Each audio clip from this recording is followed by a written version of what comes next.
हाय नमस्कार दोस्तों, स्वागत है आप सभी लोगों का आज के मेरे इस नए ब्लॉग में। जैसे कि दोस्तों आप सभी लोगों को पता है कि सांसदीय चुनाव हर क्षेत्र में काफ़ी जोरों शोरों से चल रही है। ठीक उसी प्रकार से चिरमिरी डोमन की इस ग्राउंड में आज यहाँ पे कांग्रेस पार्टी की तरफ से आने वाली हैं उनकी स्टार प्रचारक, जो कि कांग्रेस पार्टी के महासचिव भी हैं। जी हाँ दोस्तों, वो आने वाली हैं जिनका नाम है प्रियंका गांधी जी। वो इस जगह पे आएंगी और यहाँ पे आम सभा को संबोधित करेंगे। चलो दोस्तों आज के ब्लॉग को यहीं पे शुरू करते हैं, और शुरू करने से पहले आप सभी से रिक्वेस्ट है प्लीज इस वीडियो को लाइक और नए तो सब्सक्राइब जरूर से कर लीजिएगा। चलिए फिर ब्लॉग को शुरू करें। तीसरा चुनाव संपन्न हो रहा है। ये तीसरा चुनाव में 7 तारीख को वोटिंग है। जब 7 तारीख को वोटिंग होगा, हमें पूरा भरोसा और विश्वास है कि कोरबा लोकसभा से ज्योत्सनारायण महंत जी को आप जिता के भेजेंगे। बहुत अच्छा संदेश गया और इसलिए हमारी लड़की और हमारी महिलाएं कांग्रेस के प्रति आ करके उनको बनाए। ये 10 साल में भारतीय जनता पार्टी के लोग इनके प्रधानमंत्री उसको बेचने का काम किए। रेल बेच दिए, हवाई अड्डा बेच दिए, तेल की बड़ी बड़ी कंपनी बेच दिए, जो बड़े बड़े हॉस्पिटल थे उनका निजीकरण कर दिए। बड़े बड़े भारत माता की, माता की, प्रियंका गांधी जिंदाबाद, प्रियंका गांधी जिंदाबाद। और इस लोकसभा चुनाव में आपको ध्यान रखना है, ये लड़ाई ज्योत्सना महंत की नहीं है, ये लड़ाई कांग्रेस पार्टी की भी नहीं है, ये लड़ाई हम पूरे भारतवासियों की है, क्योंकि आज संविधान खतरे में है। तो इसलिए सोच समझ के मतदान करना है। ये आम चुनाव नहीं बल्कि एक खास चुनाव है। दूसरा मैदान खरीदी किया, महिलाएं जो घर की मुखिया बनी, उनके खाते में उनके हर महीने 35 किलो राशन और आदिवासी अंचल में चना भी देने का हम लोगों ने फैसला किया।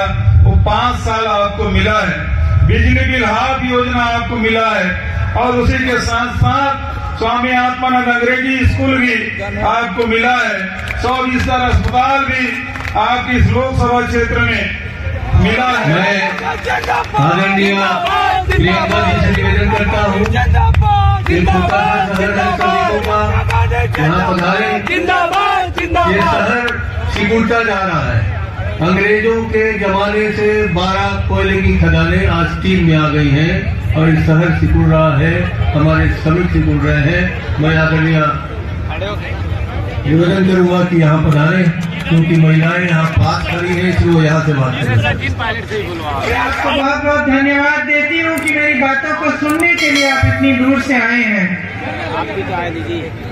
एक बार मेरे साथ बोलिए, भगवान जगन्नाथ जी की, संत बाबा जी की, मामा महामाया की, छत्तीसगढ़ में तारी जी की। यहाँ ये जो धरती है आपकी, ऊपर से मैं हेलीकॉप्टर से आई तो मुझे अच्छी तरह से पूरा इलाका दिख रहा था। कई जगह मैंने देखा कि काफी सूखी जमीन दिख रही थी, लेकिन जहाँ जहाँ हरियाली है, इतनी सुंदर है, इतना सुंदर है ये इलाका। पहाड़ है, नदी भी है, बहुत सुंदर इलाका है। और मैं जानती हूँ, मेरी दादी इंदिरा जी हमेशा कहती थी कि जो आदिवासी भाई बहन है हमारे, उन्होंने हमेशा प्रकृति का आदर किया है। और ये जो जमीन है, ये जो जंगल है, ये जो नदियां हैं, जानवर हैं, इनसे आपका एक अलग जुड़ाव होता है। ये भूमिका निभाई हमारी इस धरती के लिए, आपके यहाँ इलाके के लिए, लेकिन पूरे देश के लिए भी। ये प्राकृतिक संसाधनों से भरपूर धरती है। आप मेहनती लोग हो। रास्ते में पायलट जी बता रहे थे कि यहाँ शुरू में हर प्रदेश से अलग अलग लोग यहाँ आए, बंगाल से आए, बिहार से आए, और यहाँ पे जो खदानें हैं उनमें उनको रोजगार मिला, यहाँ पे बसे। तो कुछ आपके पूर्वज अलग अलग प्रदेशों के भी होंगे, और कुछ आप लोग इस प्रदेश के भी हैं।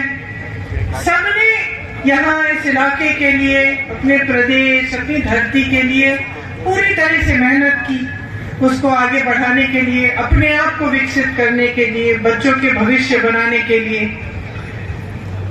आपका जो छत्तीसगढ़िया सम्मान है, स्वाभिमान है, वो देश भर में उसका नाम बना है। और मेरे पहले बघेल जी बोले, मैं आपसे कहना चाहती हूं कि बघेल जी ने खूब कोशिश की आपके प्रदेश को आगे बढ़ाने की, और मेरे ख्याल से उन्हीं कोशिशों की वजह से सबसे ज्यादा आक्रमण उन्हीं पे हुआ। उन्होंने जो छत्तीसगढ़िया स्वाभिमान की बात उठाई, ये पहली बार पूरे देश भर में फैली। दिल्ली में भी सबने देखा सुना छत्तीसगढ़ के बारे में। मैं कहीं जाती थी, लोग मुझे कहते थे कि वहां पे तो बहुत तरक्की हो रही है, और लोग बात करते कि किस तरह से आपके प्रदेश को आगे बढ़ाया जा रहा है। तो जब ये काम तेजी से आपके प्रदेश में होने लगा, तो जो बाकी जो राजनीतिक दल हैं, खासतौर से भाजपा को ये बात पसंद नहीं आई, क्योंकि उनकी राजनीति कुछ अलग है। मेरी बहनें आप बैठी हैं, मैं चाहती हूँ आप बहुत गहराई से समझिए कि आज देश में किस तरह की राजनीति चल रही है, देश में कैसे नेताओं पर आक्रमण हो रहा है, कैसे नेताओं को आगे बढ़ाया जा रहा है। ये आपको समझना बहुत जरूरी है। देखिए, यहाँ चिरमिरी में सबसे पुराना जो कोयला का खदान है यही है कि नहीं? 100 वर्ष पहले ये बनाया गया। यहाँ जो कोयले का क्षेत्र है वो उसको आगे इंदिरा जी ने बढ़ाया। उन्होंने जो खदान है उनका राष्ट्रीयकरण कराया। किसानों की विरोधी राजनीति चल रही है। आपको बातें तो बहुत बड़ी बड़ी बताई जाती हैं, खासतौर से जब भाजपा के बड़े बड़े नेता आपके सामने आते हैं, आपको बताते हैं कि देश में बहुत खुशहाली है, अर्थव्यवस्था बहुत मजबूत हो रही है, हम तेजी से आगे बढ़ रहे हैं। बहुत चीजें गिनाते हैं कि बड़े बड़े इवेंट किए हैं, बड़े बड़े विदेश के प्रधानमंत्री और राष्ट्रपति हमारे देश में आए हैं। लेकिन जब मैं आपसे कहती हूँ कि आपको गहराई से बातें समझनी है, तो मेरा मतलब ये है कि ये जो नेता आपके सामने आते हैं और ये सारी बातें कर रहे हैं, भाजपा के नेता, खास तौर से मोदी जी, तो आपको गहराई से पूछना पड़ेगा अपने आप से कि भैया आपकी बात क्यों नहीं कर रहे? संविधान ने दिया, उस हक को मजबूत इंदिरा गांधी जी की सरकार ने किया, और उसके बाद कांग्रेस की हर सरकार ने किया। जो आपकी जरूरतें हैं उनके लिए काम किया। आज परिस्थिति ये है कि एक भी ट्रेन, शायद एक ही ट्रेन आ रही है यहाँ। मैं ऊपर से देख रही थी कि दूर दराज इलाका है, यहाँ लोग पहुंचते कैसे हैं? गाड़ी से पहुंचते हैं। मैं यहाँ आई, पूछा तो कहा कि एक ही ट्रेन है दीदी, हवाई अड्डा दूर है, 40 मिनट तो मुझे लगे हेलीकॉप्टर से आने में। तो आप जब गाड़ी से जाते होंगे या ट्रेन से जाते हैं तो कितना समय लगता होगा? किसी ने आपको सुविधा दी नहीं, पूछा नहीं। तो जब मैंने आपसे बात की कि किस तरह के नेताओं को आगे बढ़ाया जा रहा है, भाजपा में पूरी तरह से दो तरह के नेता हैं। एक जो सबसे भ्रष्ट नेता है, उन सबको इकट्ठा करके उन्होंने अपनी पार्टी में डाल रखा है। जो दूसरी पार्टियों ने भ्रष्ट थे, पहले उनके खिलाफ आरोप लगाए, उन पे छापे मारे, उन पे दबाव डाला, उनको ले लिया अपने पार्टी में, और जब उनकी पार्टी में आ गए तो साफ हो गए, पाक हो गए। इनकी पार्टी में जब आपके सामने भाषण देने आएंगे तो आपके बारे में नहीं बात करेंगे, महंगाई के बारे में नहीं करेंगे, जो आप हर रोज जो आपकी समस्याएं हैं, जिनसे आप लड़ रहे हैं, आप संघर्ष कर रहे हैं, वो बातें नहीं उठेंगी। तो ये दो तरह के नेता हैं जो भाजपा में आगे बढ़ाए जाते हैं। हम कांग्रेस पार्टी में हमारा प्रयास होता है कि जिन नेताओं को हम आगे बढ़ाएं, वो सबसे पहले जनता के लिए काम करके दिखाएं। कुछ भी कहते हैं आप जान लेंगे। अब आप देखिए, यहाँ पे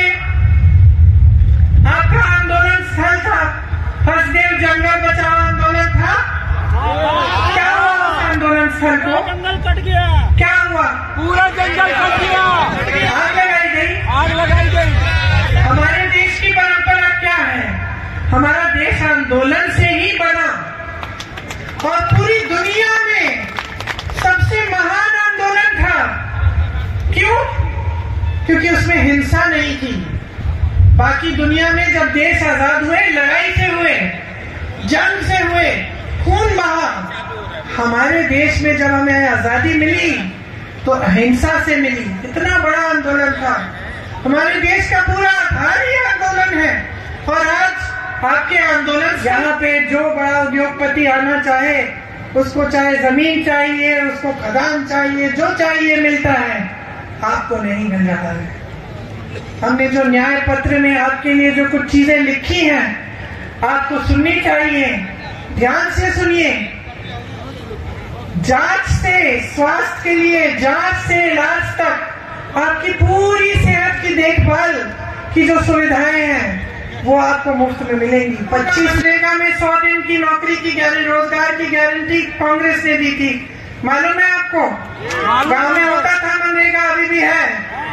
मोदी जी उसको बंद करना चाह रहे थे, फिर उनको लगा कि बंद करने से नुकसान होगा, तो उन्होंने उसको चलने दिया, लेकिन उसको धीमा कर दिया है। जितना पैसा उसमें मनरेगा में कांग्रेस की सरकारें डालती थी, उतना नहीं डालते ये। इसी तरह से जैसे मनरेगा गांव में आपको दिया, हम आपको शहरों में यही देना चाहते हैं कि 100 दिन का जो रोजगार है वो आपको मिलेगा ही मिलेगा, वो गारंटी है। बड़ी समस्या तो बेरोजगारी है। आज देश में 35 सालों में सबसे ज्यादा बेरोजगारी है।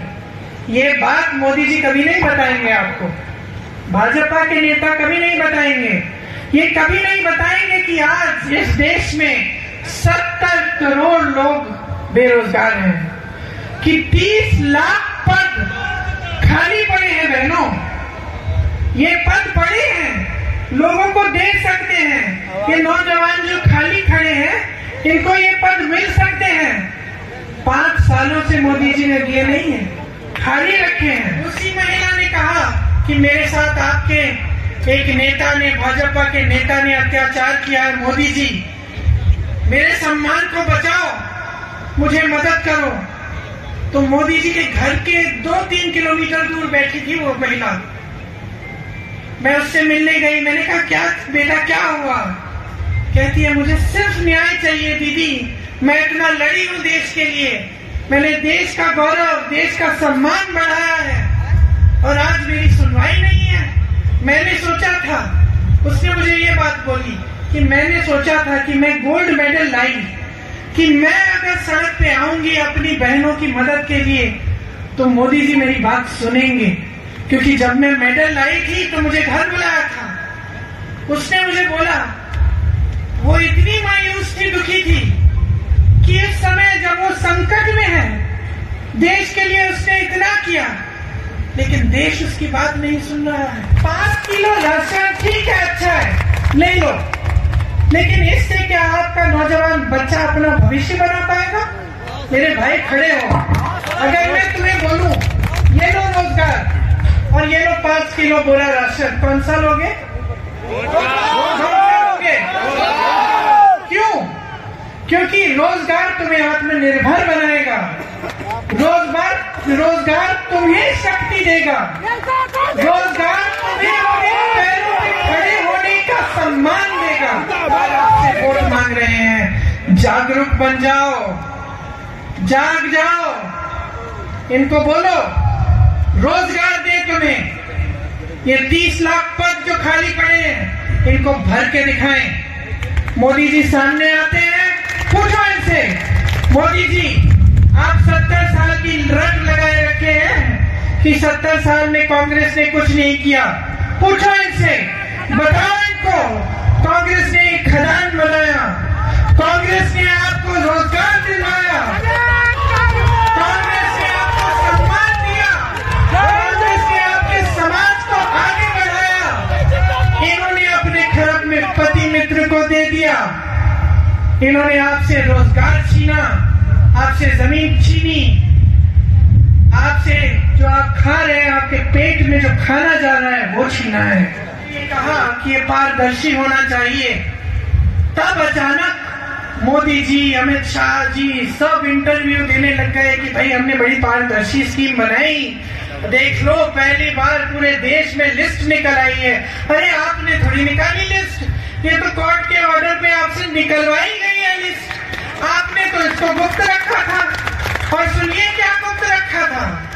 गुप्त ये रखा था कि हजारों करोड़ रुपए इन्होंने अपने बड़े बड़े खरबपति दोस्तों से लिए तो हैं, लेकिन ऐसी कंपनियों से लिए हैं जिन पे पहले इन्होंने छापा मारा, चंदा लिया, छापे बंद, केस डाले, चंदा लिया, केस बंद। या फिर ठंडे बस्ते में वो गुजरात में पुल गिरा, सैकड़ों लोग उसमें गिर के बह गए पानी में, याद है आपको? उस पुल को बनाने वालों से चंदा लिया। वैक्सीन लगी थी आपको कोविड के समय, लगी, टीका लगा था, सबको लगा। वो याद है आपको? टीके की सर्टिफिकेट मिलती थी, किसका चेहरा था उस पे? मोदी जी का। और जोर से बोलो, मोदी जी का चेहरा। आज जरा देखो, सर्टिफिकेट बनवाने की कोशिश करो, चेहरा नहीं होगा।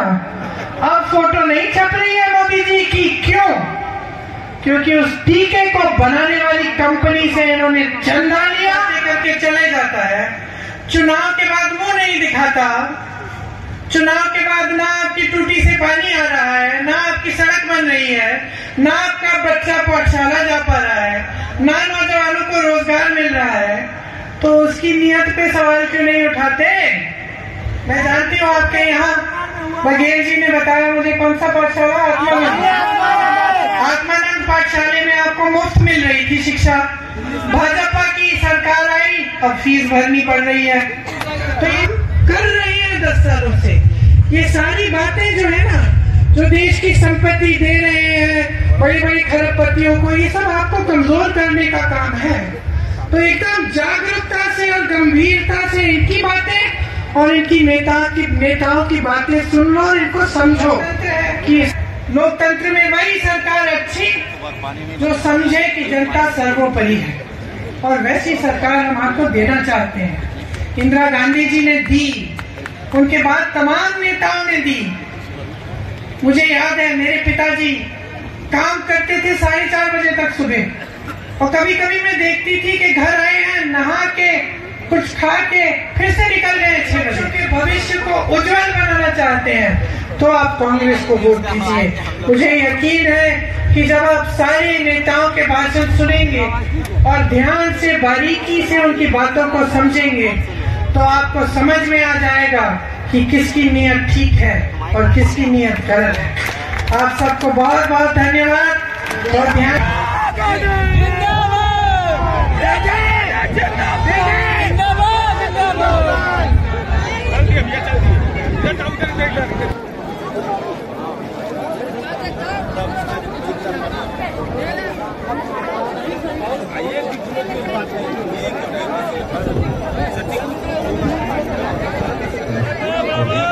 बात जैसे होता ना किसी को एक दूसरे को थक जनता कुछ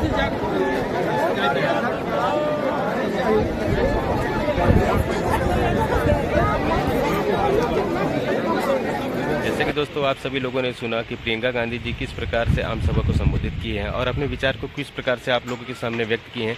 दोस्तों कमेंट में जरूर बताइएगा कि आप किस पार्टी के हैं और किस पार्टी को सपोर्ट करते हैं, और आज का ये ब्लॉग आप लोग को कैसा लगा। चलिए दोस्तों आज के ब्लॉग कहीं पे समाप्त करते हैं, मिलते हैं मेरे नेक्स्ट ब्लॉग में। तब तक अपना ख्याल रखिएगा, स्वस्थ रहेगा, मस्त रहेगा। वंदे मातरम।